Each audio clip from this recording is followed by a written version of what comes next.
సర్వభూతాని సమ్మోహం సర్గే యాంతి పరంతప.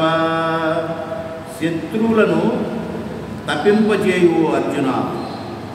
ఈయనేమో గాంధీవం పారేసి నా వల్ల కాదు, నేను యుద్ధం చేయలేను, నా తాతల్ని తండ్రుల్ని చంపలేను, నాకు యుద్ధం వద్దు, పాడు వద్దు, నన్ను ఇట్లా వదిలే బాబు, నేను బెగ్గర జీవితాన్ని అనుభవిస్తాను, నా వల్ల కాదని చెప్పేసి యుద్ధాన్ని విరమించుకుని నీరసంగా కూలబడిపోయినటువంటి అర్జునుడిని ఏమని సంబోధిస్తున్నాడో చూడండి శ్రీకృష్ణ భగవానుడు. మాట్లాడటం నేర్చుకోవాలంటే ఆంజనేయుడి దగ్గర నేర్చుకోవాలి, ఆంజనేయ మహాస్వామి, అలాగే శ్రీకృష్ణ భగవానుడి దగ్గర నేర్చుకోవాలి. ఏమంటున్నాడు? నీరసంగా నిస్పృహకు గురైనటువంటి వాడిని ప్రోత్సహిస్తూ మాట్లాడాలి. ఎప్పుడు వీడింతే నీరసం ఎదవా అని అన్నామని ఇంకా నీరసం అయిపోయింది. ఇవ్వరా నీకున్న టాలెంట్ అసలు ఏంటి, అసలు ఎందుకు భయపడుతున్నావు, అది వాళ్ళంతా నీకు అలా దూర బాబు, నువ్వు నిలబడితే అసలు ఏముండదు, నువ్వేదో అనుకుంటున్నావు అని ప్రోత్సాహకరంగా మాట్లాడాలి. అదే మాట మాట్లాడతాడు. ఏమంటాడు? శత్రువులను తప్పింపజేయు అర్జున. నా వల్ల కాదు, నేను పోరాడలేనని వెళ్ళిపోతున్న వాడిని ఈయన అప్రిషియేట్ చేస్తున్నాడు. శత్రువుని మాటింటేనే తప్పించిపోతారు, కంపించిపోతారు. అటువంటి అర్జున నేను చెప్తున్నాను, ఏమని చెప్తున్నాను?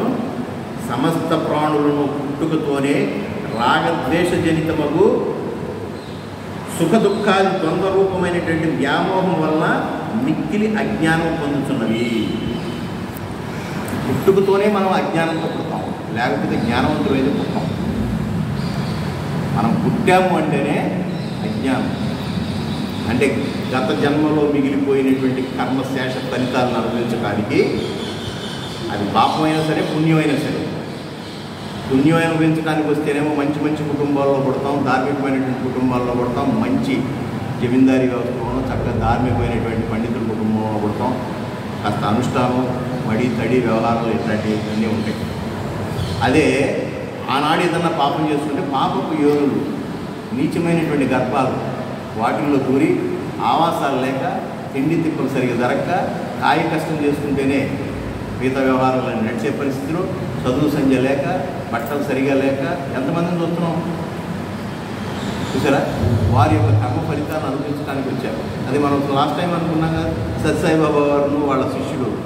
అదేమిటయా ఏంటి అటు చూసి దుఃఖిస్తున్నామని అడుగుతాడు సత్యసాయిబాబా.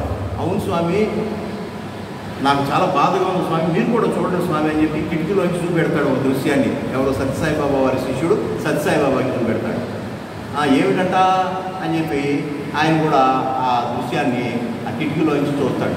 చూస్తే వీళ్ళు ఉంటున్నటువంటి ఆ రోడ్డుకి అవతలగా ఒక కుప్పతోటి తిని పారేసినటువంటి ఇస్తరాకుల్లో, ఆ ఎంగిలి ఇస్తరాకులను దానిలో ఏమన్నా దొరుకుతాయేమని చెప్పేసి అక్కడ ఒక 10 మంది బిచ్చగాళ్ళు కొట్టుకుంటా ఆ దొరికినటువంటి కాయ ముక్క నాదని, ఆ స్వీట్ ముక్క నాదని ఎంగిలాకుల్లో కొట్టుకుంటా ఉంటాడు. ఈ శిష్యుడు అంటాడు, స్వయంగా నువ్వు ఇక్కడ ఉన్నావు భగవంతుడు, మేము కొలుస్తున్నాం, నువ్వు ఉండగా కూడా ఇటువంటి దారుణాలు జరుగుతున్నాయి ఏంటి స్వామి అని అంటే అప్పుడు చెప్తాడు, ఆనాడు పారేసుకున్నవాడు ఈనాడు ఏరుకుంటున్నాడు, నువ్వెందుకు కంగారు పడతావు. చూసారా? ఆనాడు పారేసుకున్నాడు, ఇవాళ ఏరుకుంటున్నాడు. అందుకని మనం ఇక్కడ పెద్ద జాలి పడిపోయి కళ్ళ నీళ్లు కార్చేయాల్సిన అవసరం లేదు. ఎవడ కర్మకి ఎవడో బాధ్యుడు కాదు, మన కర్మకి మనమే బాధ్యుడు. అలా అని వదిలేయకూడదు, కానీ మనకు తోసింది ఏదో చేయాలి, అంతే. నిర్లిప్తంగా చేయాలి, అటాచ్మెంట్తో చేయకూడదు, బాధతో అస్సలు చేయకూడదు, అస్సలు బాధపడుతూ దాన ధర్మాలు చేయకూడదు, సంతోషంగా చేయాలన్నారు దాన ధర్మం. అదేంటి ఆడు ఏడుతుంటే మేము ఏదో దానం చేసాం, ఆడేదో పైకి వస్తాడని దానం చేసాం, అప్పుడు బాధ కలిగింది. ఏం బాధపడాల్సినటువంటి అవసరం లేదు. ఆడు నీకు దానం చేసేటటువంటి పుణ్యఫలాన్ని నీకు ఇప్పించడానికి వాడు పాపిగా మారాడు. కాబట్టి నువ్వు ఆనందంగా దానం చేయి, నువ్వు ఎప్పుడు ఏడుస్తూ దానం చేయమా. అరే 116 రూపాయలు ఇస్తే సరిపోయేది, ఆవిడేదో 1016 ఇచ్చింది, అనవసరం 1016 ఇచ్చాడు. ఈ ఆడవాళ్ళకి పని లేదు, ఎక్కువే పుణ్యం అవసరం. కానీ నాకు 116 అనుకున్నాను, 1116 పుణ్యం ప్రసాదించింది కానీ అని అనుకుని దాన ధర్మాలు ఎప్పుడు సంతోషంగా చేయమని. వాడు మన కోసం ఇచ్చినటువంటి ఆఫర్ అనమాట. ఎవడు పడితే ఆడు మన దగ్గరికి వచ్చి చేయి దాపాడు అని అంటే మనకు అర్హత లభించింది దానం చేయడానికి, మనకు పుణ్యం పోగు చేసుకునే టైం వచ్చింది. పో అనొద్దు. అయితే పాత్ర ఏది దానం చేయమన్నాడు సత్సాయి. ఎవడకు పడితాడు 10 రూపాయలు పెట్టి అడిగి 90 రూపాయలు ఉందన్నమాట, ఒక 10 రూపాయలు ఇస్తే క్వార్టర్ ఇస్తాం. అట్టటి కాదు. అర్థమైందా? పాత్ర ఎరిగి దానం చేయాలి. చూసారా? తింటావా ఏమన్నా పెట్టు, డబ్బు రూపంలో ఇచ్చామంటే తాగేస్తాం. ఆకలి అవుతుందా పట్టిన అన్నం పెట్ట. ఇప్పుడు అన్నవాడు అడుగుతున్నాడు, ఎవడన్నా అన్నవాడికి ఇవ్వటాడుగా. డబ్బు డబ్బు డబ్బు, పిచ్చగాడి దగ్గర నుంచి షావుకారు వరకు డబ్బే. ఏ రూపంలో ఇస్తావా అంటే నీ ప్రేమ, నీ న్యాసం మాకు ఎందుకంటే నీ ప్రేమ అంతా డబ్బు రూపంలో మలిచి ఓ 10,000 20,000 పడాయి, నీ ప్రేమ అప్పుడు అర్థం చేసుకుంటా అని చెప్పి ప్రియురాలు కూడా డబ్బు రూపంలోనే నువ్వంటే నాకు ఇష్టం, ఐ లవ్ యూ అన్నాడు అనుకో, ఓకే ఎంత ఐ లవ్ యూ, 10,000కా 20,000కా 30,000కా ఒక 50 ఉంటాయి, ఐ లవ్ యూ తుచ్. అన్ని డబ్బుతో కన్వర్ట్ అయిపోయినాయి. ఇంతవరకు బార్టర్ సిస్టమ్ అనేది ఉండేది, వస్తు మార్పిడి విధానం. మనకి కరెన్సీ లేని రోజుల్లో మీరు మినువులు పండిస్తారు, నేను వరి పండిస్తా, ఆవిడ పసుపు పండిస్తుంది.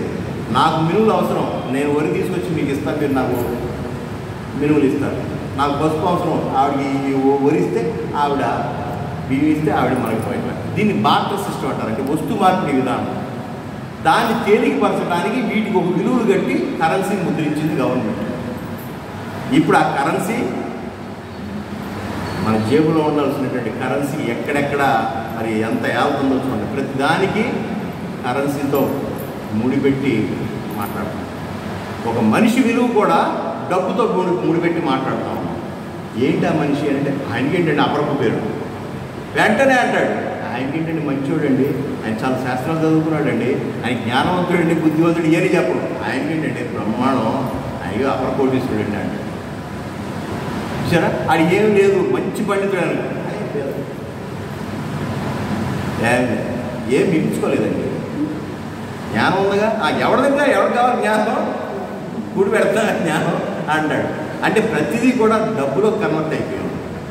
అటువంటి భౌతికవాదంతో ఉన్నటువంటి మనని ఆత్మ మార్గం వైపు నడిపి అశాశ్వతమైనటువంటి ఈ ప్రపంచం నుంచి శాశ్వతమైనటువంటి ఆత్మ మార్గంలోకి ప్రవేశపెట్టడానికి వీలైనటువంటి గ్రంథం అండి. ఎంత పెద్ద నిచ్చినో చూడండి. భూమికి ఆకాశానికి ఎంత నిచ్చెన కావాలో అంత జ్ఞానాన్ని ప్రసాదించినటువంటి మహానుభావుడు ఇక్కడ చెప్తున్నాడు. శత్రువులను తప్పింపజేయువో అర్జున, సమస్త ప్రాణులను పుట్టుకతోనే రాగద్వేష జనితమగు సుఖదుఖాది ద్వంద్వరూపమైనటువంటి వ్యామోహం వల్ల మిక్కిలి అజ్ఞానం పొందుతున్నాడు. నువ్వే కాదు ఆయన, అందరికీ అజ్ఞానం, నా నీ అనేటటువంటి భేదం ఉంది. నా కొడుకును ఒక రకంగా, నా పక్కింటున్న ఒక రకంగా, ఇంకా దూరకుండా ఒక రకంగా, ఇంకా దూరకుండా ఒక రకంగా చూసేటటువంటి పరిస్థితులు అందరికీ ఉన్నాయి. కానీ నువ్వు గమనించుకోవాలి ఆయన, ఆయన ధర్మ విషయంలోకి వచ్చేటప్పటికి ఇవన్నీ పట్టించుకోకూడదు, నా అనేటటువంటి భావనలో కూడా ధర్మాన్ని నిలబెట్టాలని చెప్తూ ఇక్కడ అంటున్నాడు. సుఖదుఖాది ద్వంద్వములు దేని నుండి ప్రాదుర్భవించును అనేటటువంటి మాట్లాడుతున్నాను. ఒకప్పుడు సుఖంగా ఉంటుంది, ఒకప్పుడు దుఃఖంగా ఉంటుంది. పొద్దునపూట నవ్వుతున్నాడు, మధ్యాహ్నం కల్లా ఏదో ఫోన్ వస్తుంది ఏడుతున్నాడు. పొద్దున టిఫిన్ చేసేటప్పుడు హ్యాపీగా నవ్వుతూ ఉన్నారు, మధ్యాహ్నానికి ఏదో విషయం తెలిసింది, ఎడుతున్నావు లేదా? సుఖం అప్పుడే, దుఃఖం అప్పుడే. బ్రహ్మాండం అంటే ఆదివారంగా చక్కగా కూరలు తెచ్చుకున్నప్పుడు తెచ్చుకుంటుంటారు కదా, తెచ్చినప్పుడు చాలా గొప్ప. ఈవిడ సరిగా వండకపోతే తెచ్చినప్పుడు సంతోషం, వండకపోతే అది తిన్నప్పుడు ఆ తర్వాత గొప్ప. ఇద్దరు కూరలో ఉప్పు కారం తక్కువైంది ఎక్కువైందని చెప్పేసి కొట్టుకుని సంవత్సరాలు విడిపోయిన వాడు కూడా పూర్వకాలం ఉన్నాడు. ఇప్పుడు ఎవరు కొట్టే పరిస్థితి లేదు, ఆడవాళ్ళు కొట్టిన పరిస్థితి లేదనుకోండి. అంటే అప్పుడే సుఖం, అప్పుడే దుఃఖం. చూసారా? అట్లా సుఖ దుఃఖాలు, కష్ట నష్టాలు, చూసారా? ఇటువంటి ద్వంద్వాలు, శీతోష్ణ స్థితులు, ఒకసారి ఉష్ణం ఒకసారి. ఈ కాలం ఎట్లా ఉండాలి? చల్లగా ఉండాలి, అవునా? భయంకరంగా వేడి, ఎంత హాట్గా ఉంది ఇవాళ. ఈ ద్వంద్వాలన్నిటినీ మనం అనుభవిస్తున్నాం. ఎందుకు? శరీరధారులు అయి ఉన్నాం కాబట్టి. అంటే శరీరం అంటూ ఉంటే వీటన్నిటికీ గురికాక తప్పదు. శరీరం అంటూ ఉంది కాబట్టే మనకి కోరికలు కలుగుతాయి. అబ్బా ఇంత హాట్గా ఉంది, ఇట్లా ఏసి ఉంటే బాగుంది, అవునా కదా? తప్పే కాదు. అంటే శరీర భావంతో ఉన్నంత వరకు, శరీరంతో ఉన్నంత వరకు ఈ సుఖ దుఃఖాలు అనేటువంటిది ఎవరికైనా తప్పవు. పెద్ద కోటీశ్వరుడు అనేటువంటి ముఖేష్ అంబానీ కూడా ఈ బాగుంది, పొద్దున్నే లేకపోతే బాబు నా పిల్లవాడి జీవితం ఏంటంటే అయిపోయింది. నా పిల్లవాడిని చూసారా యూట్యూబ్లో? డబ్బు కోసం ఏదో కోడలు ఎవరో పాపం ఎవరో చేసుకుంది, కానీ ఇంతలా ఉంటాడు, ఆయనకి డబ్బులు సరే, ఆయన బాధ ఇంత అంత, ఆ తల్లిదండ్రుల బాధ ఇంత అంత, తరగని ఆస్తి, మరి ఆయన ఉండే బాధ ఆయనకి పెట్టాడు. ఆయనకి సుఖం ఉంది, దుఃఖం ఉందా లేదా? అంటే శరీరధారి అయినటువంటి ఏ ప్రాణికైనా సుఖం దుఃఖం ఉంటుంది, ఇది సహజమైనటువంటి విషయము. కాబట్టి నువ్వు ఆటిని లెక్కలోకి తీసుకుని ధర్మాన్ని వదిలేస్తానంటే కుదరదు. నువ్వు ఎదటివాడు నీ తాత కాకుండా భీష్ముడు కాకుండా మరొకడైతే వాడు నమ్ముతావు, కానీ అధర్మంలో ఉన్నటువంటి నీ వాళ్ళు అధర్మంలో ఉంటే వద్దులే నేను చూసి చూడట్టు పోతానులే అని అంటావా? కోపడుతున్నాడు భగవంతుడు. చూసారా, నా వాడు అనేటప్పటికీ వాడిని ఏం చంపవా, వాడు ఎంత అధర్మమైన చేయొచ్చా అని చెప్తూ ఏషాం త్వంతగతం పాపం జనానాం పుణ్యకర్మణాం ద్వంద్వమోహ నిర్ముక్తా భజంతే మాం దృఢవ్రతాః. పుణ్యకార్య తత్పరులకు ఏ జనుల యొక్క పాపము నశించిపోయినదో సరే అట్టివారు ద్వంద్వ రూపముగు అజ్ఞానం నుండి విడుబడిన వారై దృఢవ్రతులై నన్ను సేవించుతున్నారు. పుణ్యకార్య తత్పరులకు ఏ జనుల యొక్క పాపం నశించిపోయిందో అంత తేలికైనటువంటి విషయం కాదు. భగవాన్ శ్రీకృష్ణుడు భగవాన్ పట్టుకుంటాం కానీ భగవద్గీత పట్టుకోవాలని కానీ వినాలని కానీ ఆశ కలిగింది అని అంటే మనకు ఒక స్టేజ్ వచ్చినట్టు. అదే మాట చెప్తున్నాను, ఎవరి పుణ్య పాపాలు రెండు నశించి, అంటే ఈ రెండు తీవ్రంగా ఉన్నప్పుడు నా దగ్గరికి రాకపోవచ్చు. పాపకర్మం చేసేటటువంటి వాడు, పాపాలను అనుభవించేటటువంటి వాడు, వాడి జీవితం భయంకరమైన రోత జీవితం అనుభవిస్తూ అదే జీవితం అదే దానికి చెప్పి దానిలోనే ఉంటాడు. ఇక్కడ భగవంతుడి గురించి పెద్దగా పట్టించుకోడు. ఆడు ఎట్లాగూ ఒక ట్రాక్కి వెళ్ళిపోయాడు, పక్కకి వెళ్ళిపోయాడు. ఈ పుణ్యఫలం చేత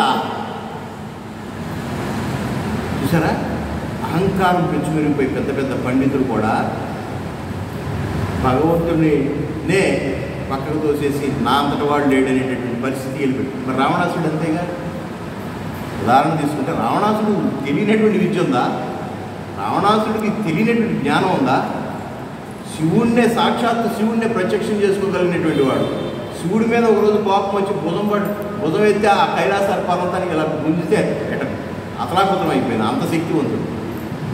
చూసారా, అంటే ఒక్కొక్కసారి ఆ జ్ఞానం కూడా బాగా నెత్తికెక్కినోడు కూడా భగవంతుడు దాన్ని పక్కన పెడదామని ప్రయత్నం చేయొచ్చు. ఈ రెండు కూడా పుణ్యము పాపము ఈ రెండు కూడా నశించి చూసారా సమస్థితికి వచ్చినప్పుడు నేను గుర్తుకొస్తాను. భగవంతుడు గుర్తుకొస్తున్నాడంటే మనకి కష్టాలు వచ్చినాయి కాబట్టి మనం గుడికి వెళ్ళామని కాదు, ఆయన పెడతాడు అక్కడ. మనకి దగ్గరికి వచ్చిందనమాట, మన అన్నీ కరిగిపోయే టైం వచ్చింది.